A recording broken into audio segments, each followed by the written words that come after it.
예수님 당시에나 오늘 이때나 사람들의 관심은 무엇을 먹을까, 무엇을 마실까, 무엇을 입을까라는 삶의 양식의 문제, 세상에서의 성공의 문제입니다.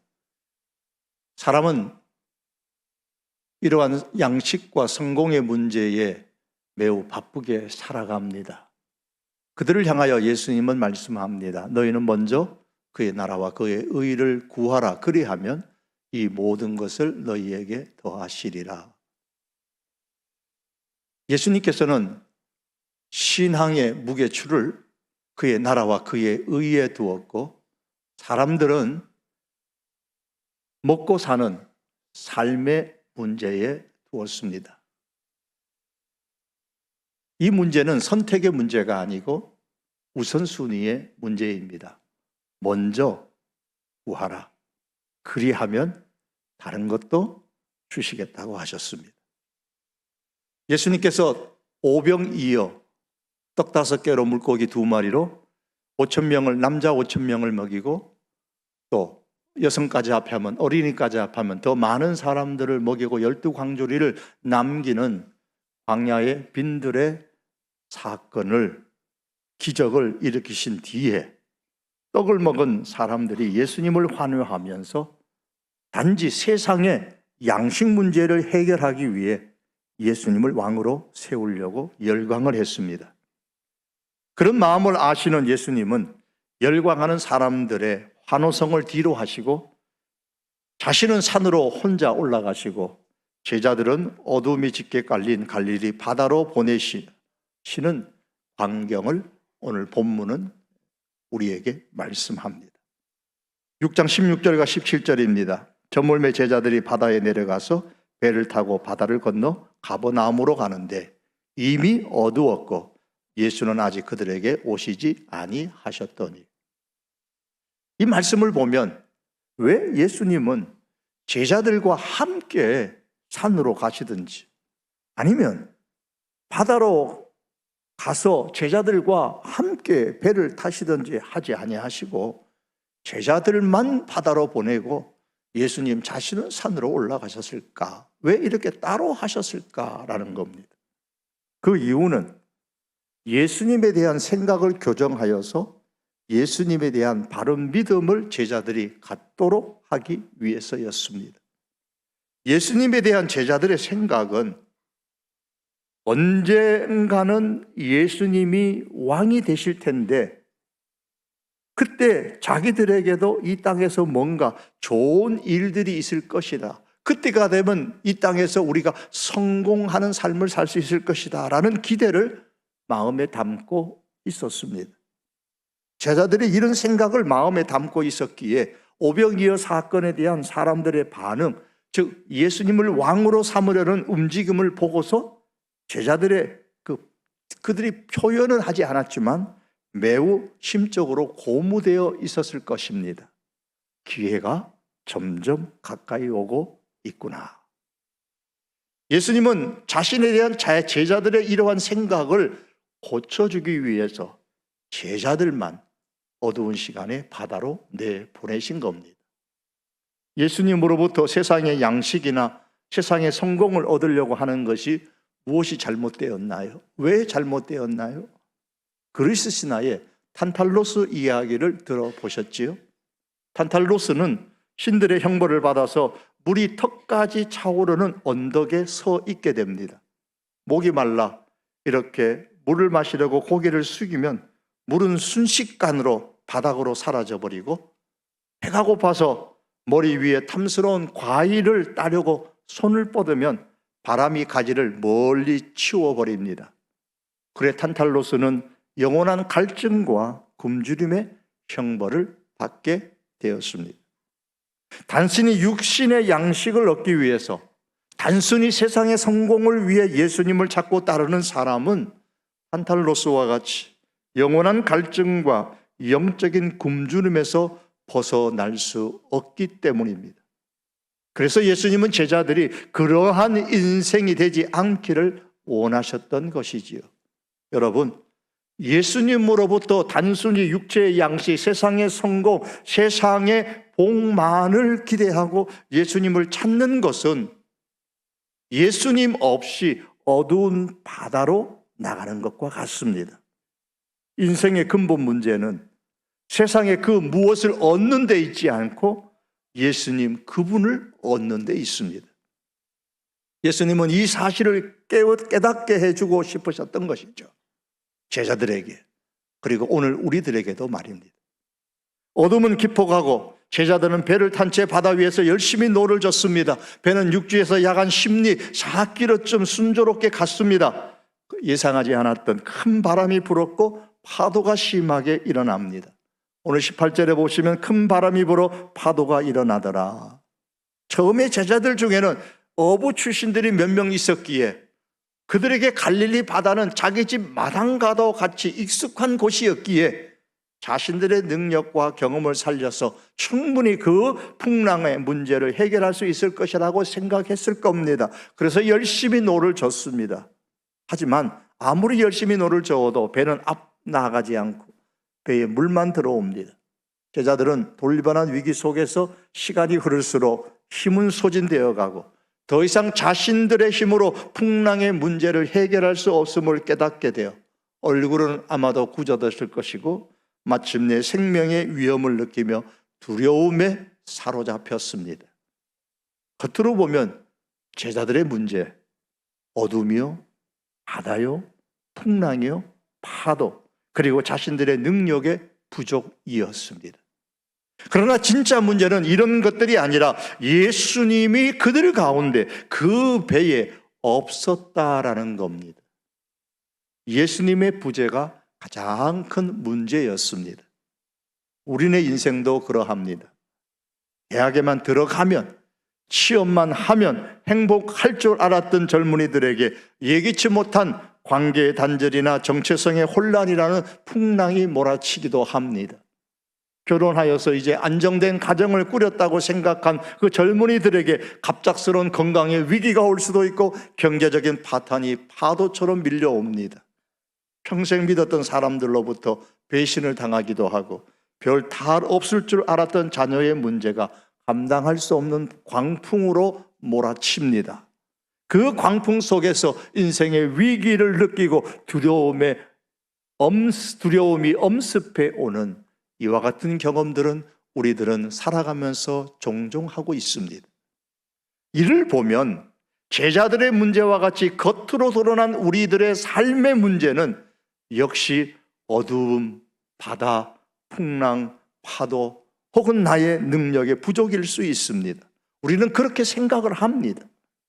능력이 없는 것이 문제고 스펙을 쌓지 못한 것이 문제고 남보다 열악한 경제 환경이 문제고 가방끈이 짧은 학력이 문제고 주변의 열악한 환경이 문제라고 생각합니다. 그러나 진짜 심각한 문제는 그런 것들이 아니라 예수님이 내 인생 가운데 없는 것, 예수님의 부재입니다.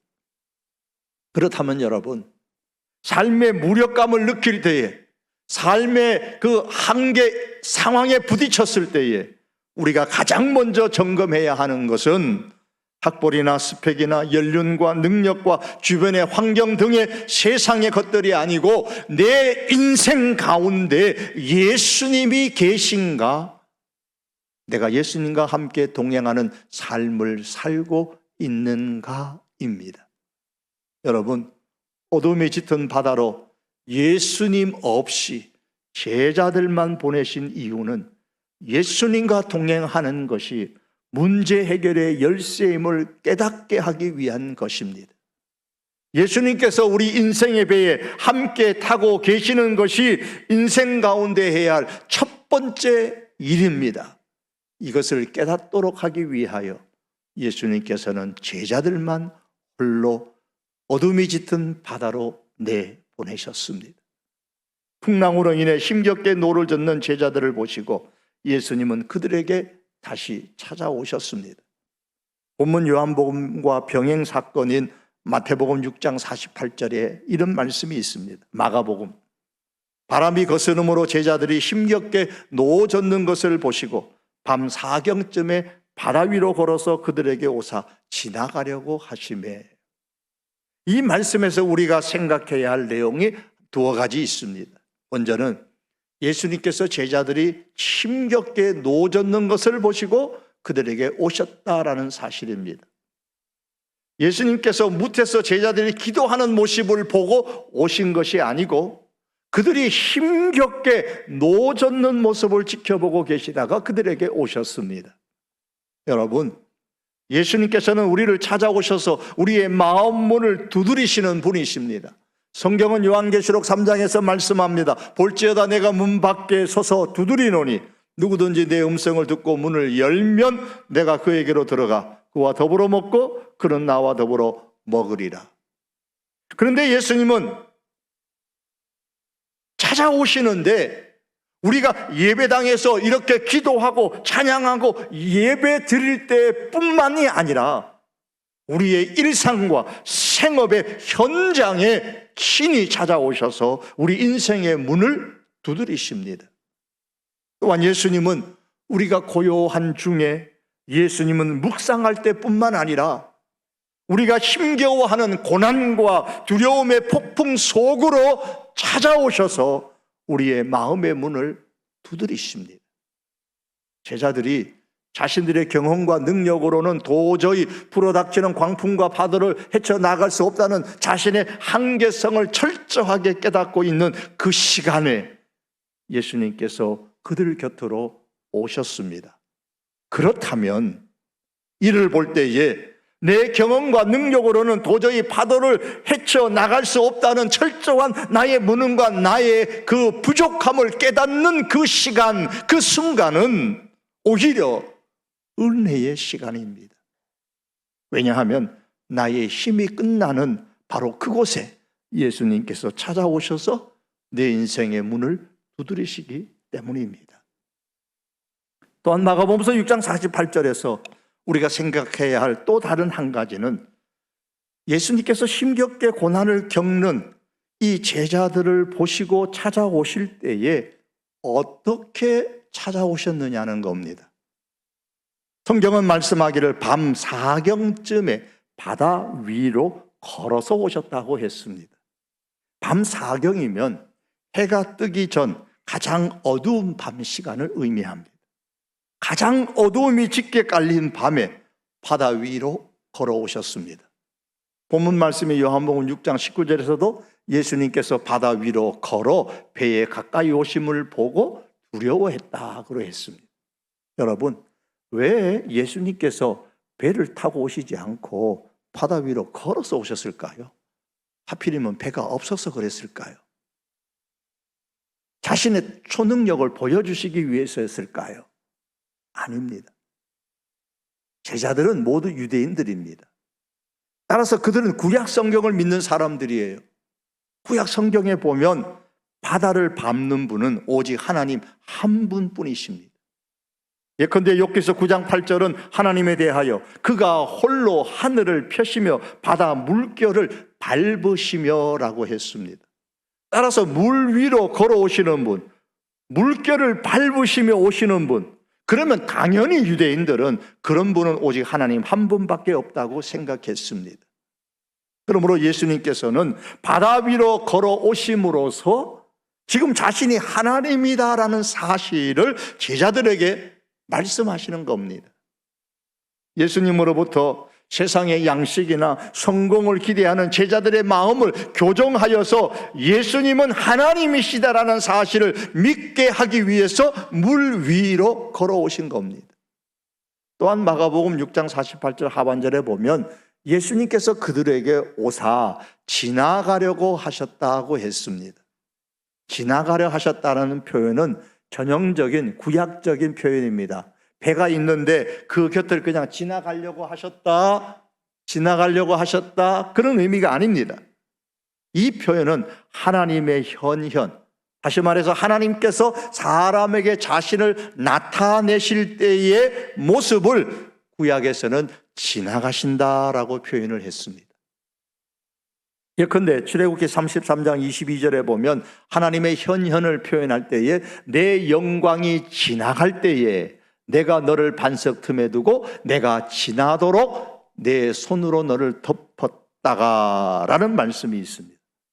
또한 열왕기상 19장 11절에도 보면 하나님께서 엘리야 앞을 지나가시는데 세미한 소리 가운데 나타나셨다고 했습니다. 따라서 성경은 예수님께서 그들에게 오사 지나가시려고 하심에라는 표현을 사용함으로써 예수님께서 이런 행동을 하심으로써 예수님의 오심은 곧 하나님의 나타내심을 의도적으로 강조하고 있는 겁니다. 그리고 또한 예수님은 말씀을 통해서 자신이 하나님이신 것을 드러내셨습니다. 어두운 밤에 폭풍이 몰아치는 바다 위에서 뭔가 움직이는 물체를 발견했을 때에 제자들은 당연히 예수님인 줄 몰랐죠. 그래서 두려워했습니다. 예수님은 두려워 떠는 제자들에게 말씀하시기를 오늘 본문 20절에 보시면 내니 두려워하지 말라 하셨습니다. 내니 즉 나다 그러셨어요. 에고 에이미 나는 나다.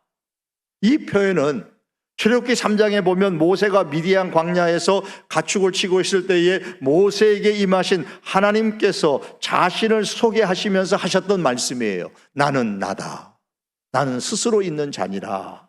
이 뜻입니다. 이 표현, 하나님이 쓰신 이 표현을 예수님께서 지금 사용하시는 겁니다. 물 위로 걸어오셨습니다. 지나가려고 하셨습니다. 그리고 내니 두려워하지 말라고 하셨습니다. 이 행동과 이 말씀은 모두가 예수님께서 자신이 하나님이신 것을 의도적으로 제자들에게 드러내어 가르치려고 하셨던 겁니다.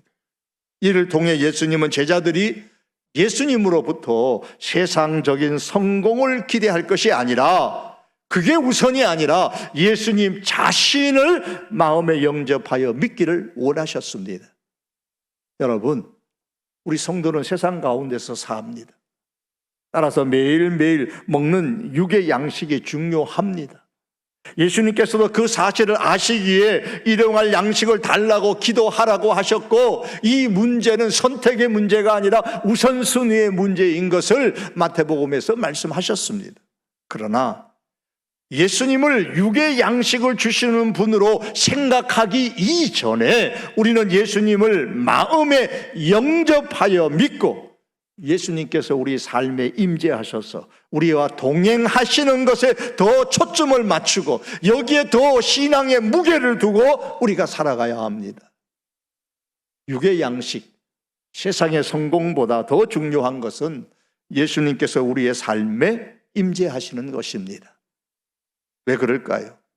왜 우리가 예수님을 영접하고 예수님과 함께 동행하는 삶을 사는 것이 육의 양식이나 세상의 성공보다 우선이어야 할까요? 육의 양식은 우리의 생명을 단지 연명하게 할 뿐이지만 예수님은 영원한 생명을 우리에게 제공하시기 때문입니다. 세상의 성공은 단지 세상의 삶을 윤택하게 할 뿐이지만 예수님은 영원한 우리의 삶을 영광스럽게 하기 때문입니다. 여러분, 공급물보다 공급자가 더 중요합니다.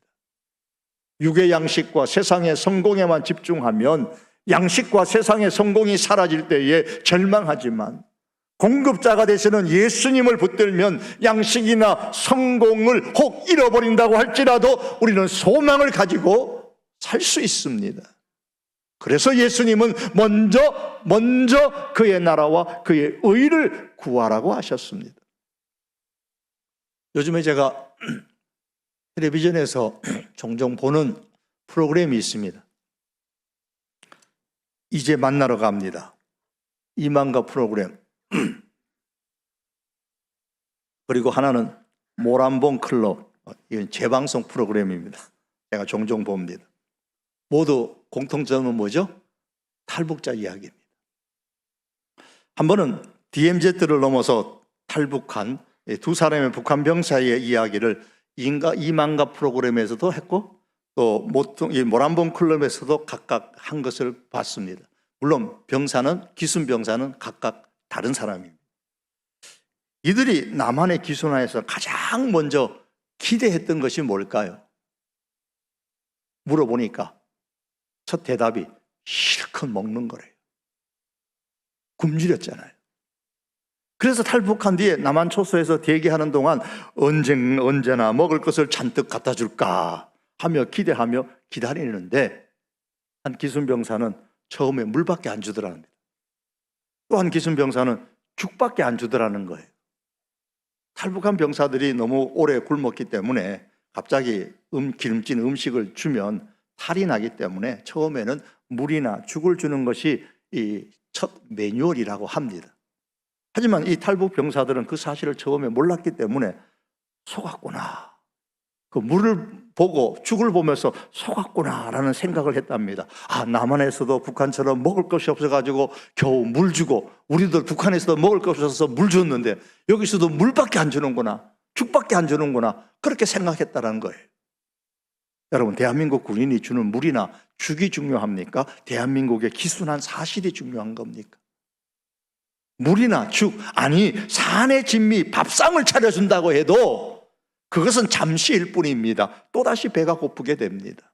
그러나 대한민국의 기순한 그 사실은 변하지 않습니다.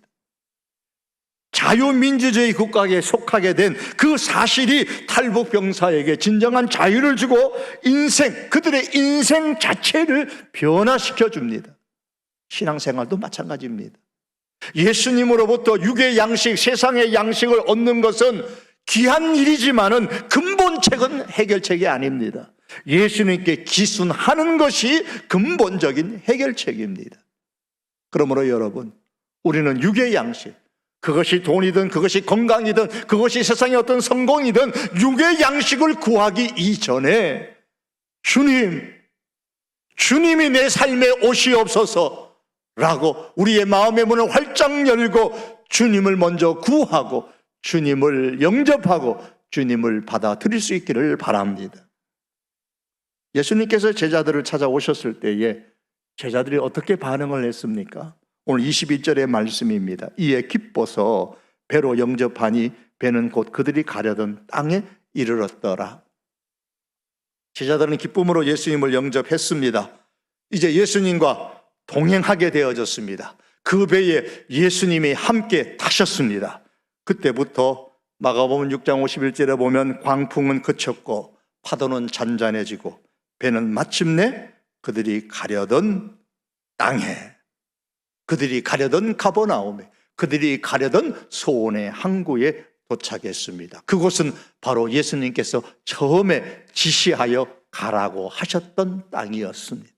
여러분, 예수님을 내 인생의 배에 모셔드리는 순간 혼돈은 질서로 바뀌고 불안은 평안으로 바뀝니다. 그리고 생명의 연명이 아니라 영원한 생명을 소유하게 됩니다. 그러므로 여러분, 오직 예수님으로부터 세상의 것들을 얻으려고 하기 이전에 먼저 예수님을 나의 구원자, 나의 주님으로 모셔드리고 예수님과 동행하는 삶을 살아가십시다. 말씀을 맺기를 원합니다. 예수님은 제자들을 자신을 열렬히 환영하며 왕으로 삼으려는 사람들로부터 분리시켜서 어둠이 짙은 바다로 가게 하셨습니다. 왜냐하면 제자들의 마음에도 예수님으로부터 세상의 성공을 얻고 싶어하는 기대가 가득했기 때문입니다. 예수님은 제자들이 예수님으로부터 세상의 어떤 성공을 얻는 것보다 먼저 예수님 자신을 마음에 영접하고 믿기를 원하셨습니다.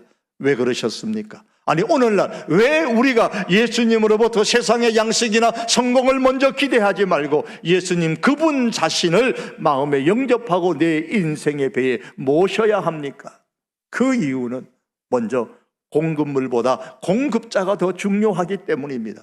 공급물인 이 육의 양식, 세상의 성공에 한번 집중하면 그 양식과 그 성공이 사라질 때에 절망하지만 공급자가 되시는 예수님을 붙들면 양식, 성공, 혹 잃는 일이 있는다 할지라도 소망을 갖고 살아갈 수 있습니다. 영원한 생명은 예수님께서 주시는 세상의 그 무엇을 통해서가 아니라 예수님으로 말미암아 얻을 수 있기 때문에 우리는 예수님으로부터 세상의 그 무엇을 얻으려고 하기 전에 먼저 예수님 그분을 마음에 영접하고 믿어야 합니다. 또한 두 번째 이유는 예수님만이 우리가 가려고 하는 땅에 이르게 할 수 있기 때문입니다.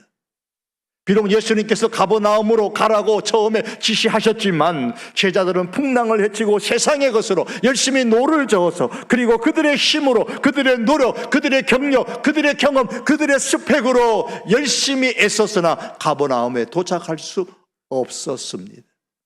그들이 예수님을 기쁨으로 배에 영접하였을 때에 비로소 배는 가려던 그 가버나움 땅에 도착할 수 있었습니다. 예수님께서 주신 세상의 양식과 성공은 우리를 예수님께서 지시하신 하나님의 나라에 이르게 할 수 없습니다. 그것이 예수님이 주신 것이라고 할지라도 말입니다. 세상의 양식과 세상의 성공, 세상의 복은 우리를 하나님의 나라로, 하나님 나라에 닿게 할 수가 없습니다. 오직 예수님 한 분만이 우리를 하나님 나라에 이르게 할 수 있습니다. 그러므로 우리는 무엇보다 먼저 예수님 그분을 기쁨으로 우리 인생의 배에 영접하여 모셔야 합니다. 영원한 하나님의 나라의 항구에 도착하는 방법은 예수님으로부터 얻는 세상의 양식이나 성공이 아니라 예수님 그분을 마음에 영접하여 믿는 것입니다. 그러므로 사랑하는 성도 여러분, 그렇다면 우리는 이제 예수님께 무엇을 먼저 기대하며 어디에 우선순위를 두어야 할까요? 세상의 양식이나 성공 이전에 먼저 예수님 그분을 마음에 영접하고 예수님을 내 인생의 배에 모시고 동행하는 것을 최우선으로 여기며 살아가는 저와 여러분들이 될 수 있기를 주님의 이름으로 축복합니다. 기도드립니다.